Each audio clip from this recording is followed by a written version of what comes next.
Kabaddi. I wonder whether you've heard of this sport. It's up to 4,000 years old, and yes, it comes from the Indian subcontinent. From what I can make out, it's kind of a bit like a subcontinental form of British Bulldog, is about the nearest analogy that I can draw to it. And there was a game that was being played this weekend up in Derby, a ticketed game, a lot of people there, and it turned really, really ugly. The finger of blame is being put on Khalistani extremists, and these are a Sikh group who have used violence in recent years, who want an independent, separate Sikh homeland. Have a look at these video footages of what happened in Derby over the weekend.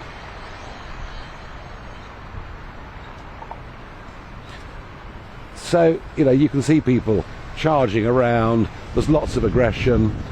We're told, it's not been confirmed, we're told that gunshots were fired. Certainly there were people there with swords, brandishing swords.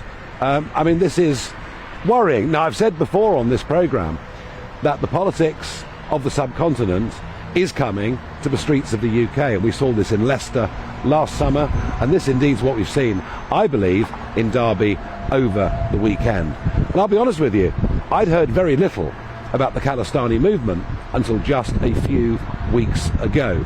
Well, Wasiq Wasiq is an associate fellow on the Centre for Radicalisation and Terrorism at our friends the Henry Jackson Society, and Wasiq joins me down the line now. Wasiq, help us. As I said, I hadn't really heard much about this Khalistani movement. Can you please just inform our viewers? Yes, absolutely. Thank you, Nigel. So the Khalistani movement is a movement mainly based around Sikhism, and it is a fringe element of Sikhs who are looking to create their own state within the Punjab region of India, and to actually annex it away from India. And now what we've seen here in Derby is that some of that influence and some of what has been happening over in Punjab seems to have been spilled over, because we've seen evidence of Khalistani flags there.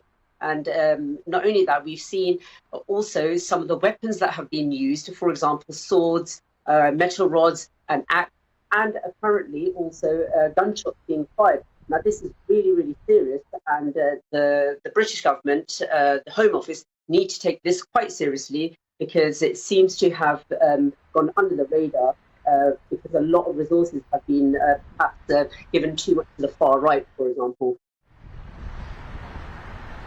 Well, look, it certainly wasn't on my radar, as I say, until very, very recently.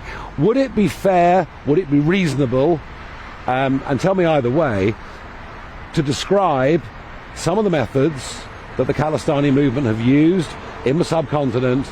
Would it be fair to describe them as a terrorist organisation, or is that going a step too far?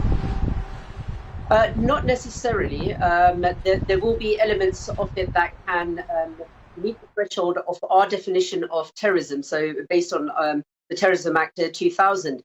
So if they are looking to pursue a political cause and use violence to achieve those aims, then yes, they would be meeting the threshold of terrorism.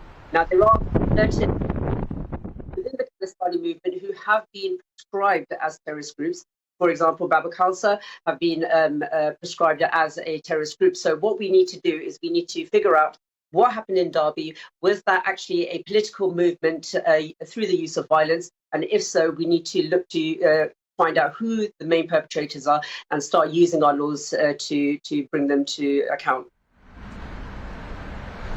Yes, I agree with that. But there's one other element here that hasn't been debated or discussed anywhere, but I think it's worthy of mention, and that is this.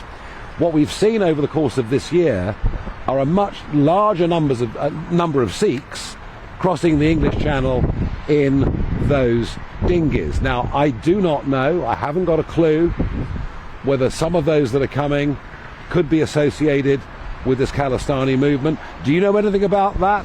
And what on earth should we do? Because surely we need to know. Well, absolutely. I think anyone who comes into our country into Great Britain, we need to know who they are. We need to know if they have a criminal past, and as soon as we do, we need to be able to use our laws appropriately and proportionately to deal with them. Now, just based on some of the people who have come, not necessarily Sikhs, but just generally who have come over from other countries, over 200 of them have been sent back, and they were foreign national offenders. 30 of them were asylum offenders, and 85 of them were non-asylum offenders. And 15 of them had actually come from the small boats crisis that we're currently dealing with. And that is a major security issue that we're facing.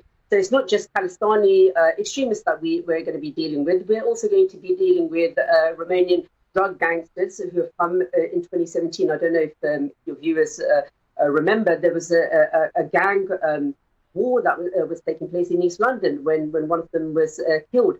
So we do have a really difficult task on our hand. And we do need to secure our borders and know who's coming in. No, I get that. Wasiq, thank you for joining us again here on GB News. And it's a funny thing, but if you talk about those that are coming into the country illegally, and you talk about their association with criminal gangs, you talk about potential links, in some cases proven, to terrorism, you are shouted down, you are condemned, you are the most awful human being on earth. And yet, I've always thought the biggest single problem we face with what's happening in the English Channel, frankly, is the threat of terrorism, is the threat to our national security.